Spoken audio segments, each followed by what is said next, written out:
There's a version of every woman that almost no man ever gets to see. Not the version she shows in public, not the one she performs at work, at family dinners, or on social media. I'm talking about the version that exists underneath all of that. The quiet, layered, deeply feeling version that comes out only in certain moments. Only with certain people. Only when she feels something she doesn't feel very often. Safe. Seen. Understood. Most men spend years chasing women without ever reaching that version of them. They use compliments that sound rehearsed. They try to impress with stories that feel hollow. They perform confidence in ways that feel forced, and none of it works the way they hoped because they are building on the wrong foundation. Attraction is not built by impressing a woman. Attraction is built by understanding her. And understanding begins with the right question. Today, I am going to give you 6 questions. 6 questions that, when asked at the right moment with calm, grounded presence, have the power to open a woman's emotional world in a way that almost nothing else can. These are not tricks. They are not manipulation tactics. They are psychologically intelligent conversation starters that tap into what women genuinely crave in a meaningful exchange with a man. Most men give women answers. The rare man gives her a reason to speak. And when a woman speaks, truly speaks, from her heart, and not just her routine, she begins to feel something. She begins to feel connected. She begins to feel drawn. She begins to feel like you are different. And that feeling is the beginning of everything. Let's begin. Question 1. If you could relive one moment in your life, which one would it be and why? This question does something extraordinary. It gives her permission to travel back in time emotionally and bring you with her. When you ask a woman to identify a moment worth reliving, you are not asking about her resume. You are not asking about her plans. You are asking about her heart. You are asking what mattered so deeply that you would step back into it if you could. Her answer will reveal something real. Maybe it is a morning with her grandmother before she passed. Maybe it is a summer trip she took alone at 22. Maybe it is a night with her closest friends when everything felt light and free. Maybe it is the first time she achieved something she had worked years toward. Whatever she chooses, it will carry emotion. And the moment she steps into that emotion while talking to you, a bond forms. Not manufactured, not performed, real. She is not just remembering a moment. She is feeling it again. And you are the reason she is feeling it. That connection, even if it happens subtly, leaves an impression that is hard to erase. Listen closely when she answers. Do not rush to share your own memory. Do not try to match her story. Just let her be in it. Nod. Ask a follow-up. Let her know it matters. That is where the real magnetism lives. Question 2. What is something you changed your mind about as you got older? This question is rare. Almost nobody asks it. And that rarity alone makes it powerful. Most conversations live on the surface. They stay in the present tense. They talk about what people like now, what they do now, who they are now. But this question reaches into a woman's evolution. It says, I want to know how you have grown. I want to know the beliefs you outgrew. I want to know the person you used to be and who you have become instead. Women find this deeply engaging because it treats them as a thinking, evolving human being rather than a fixed personality type to be categorized and assessed. She might tell you she used to believe she had to earn love. She might tell you she used to chase the wrong kind of success. She might tell you she used to apologize for things that were never her fault. She might talk about a relationship that changed her, a loss that reshaped her, a season of solitude that rewired everything. Whatever she shares, it is personal. It is honest. It is vulnerable. And the fact that you asked creates an emotional impression that most men simply never leave. When a woman realizes a man is genuinely curious about her mind, about how it works and how it grows, she begins to see him differently. He stops being another face in a crowd. He becomes someone worth thinking about long after the conversation ends. Question 3. What does your ideal Sunday actually look like? This question is deceptively simple and completely disarming. Nobody asks about Sundays. They ask about goals and ambitions and 5-year plans. But Sundays are where people live when they are being entirely themselves.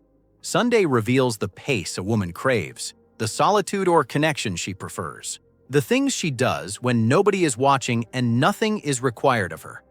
Maybe her ideal Sunday starts with silence and strong coffee before anyone else wakes up. Maybe it is a long walk somewhere green, followed by hours of reading. Maybe it is cooking a slow meal while music fills the kitchen.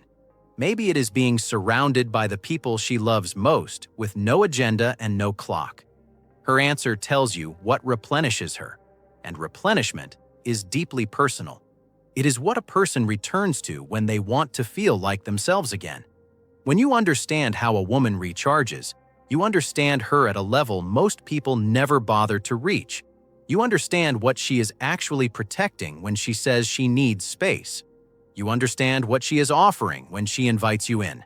Ask this question and then listen, like it is the most interesting thing you have heard all week, because it is. Question 4. What is something you are quietly working on that most people do not know about? This question is intimate in the most elegant way possible. It does not ask what she does for work. It does not ask about her public achievements or social identity. It reaches past all of that and asks about the private version of her ambition. The goal she holds gently. The dream she is nurturing before it is ready to be announced. The project, the habit, the transformation that lives in the quiet hours of her day. Every woman has something like this. A course she is taking. A creative project she has barely started. A habit she is building in private. A shift she is making that she hasn't told most people about yet. When she tells you about it, you are one of very few people who know. That intimacy is powerful. You are not a stranger anymore. You are someone she trusted with something unfinished and tender. Handle it accordingly. Do not compare it to something greater. Do not minimize it with logic. Simply receive it. Ask what inspired it. Ask how it is going.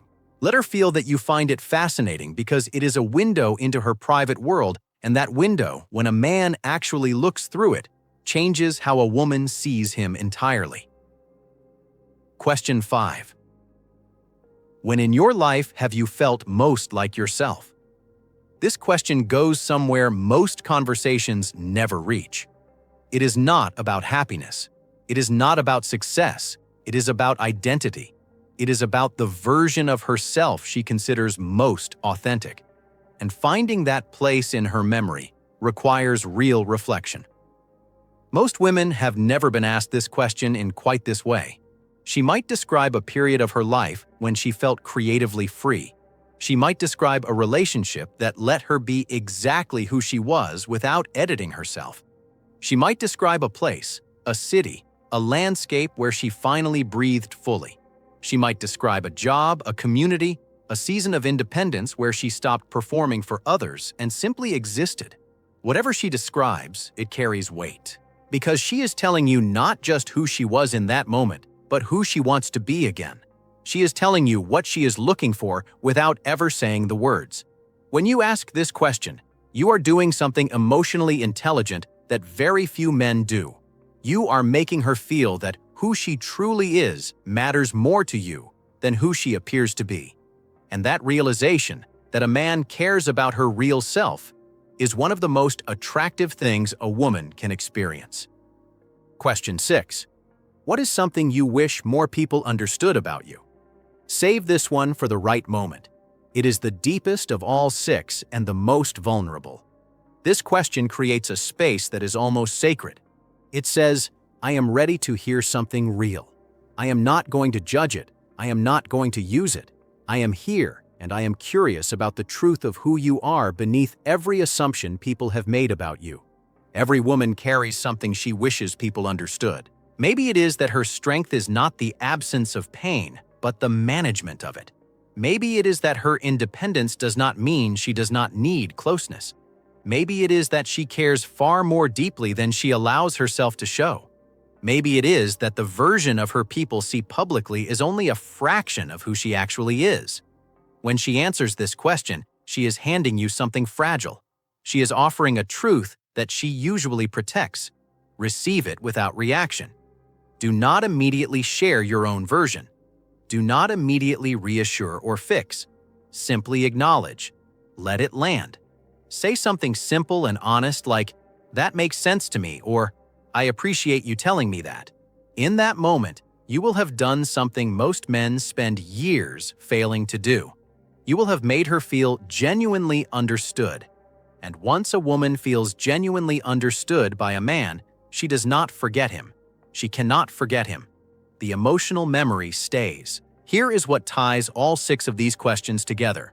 They are not about impressing her. They are not about showing her how interesting you are. They are invitations. They are bridges. They are quiet signals that say, "I see you as a complete human being, not a puzzle to solve or a goal to achieve, and I am genuinely interested in what lives inside your mind." A man who can hold space for a woman's answers without judging, without rushing, without redirecting everything back to himself is extraordinarily rare. Women know this. They feel the difference between a man who asks and a man who actually listens, between a man who is present and a man who is performing presence. These questions work best when they come from a calm, unhurried place, when you are genuinely curious, when you are not asking them as a strategy, but as a natural extension of who you are becoming.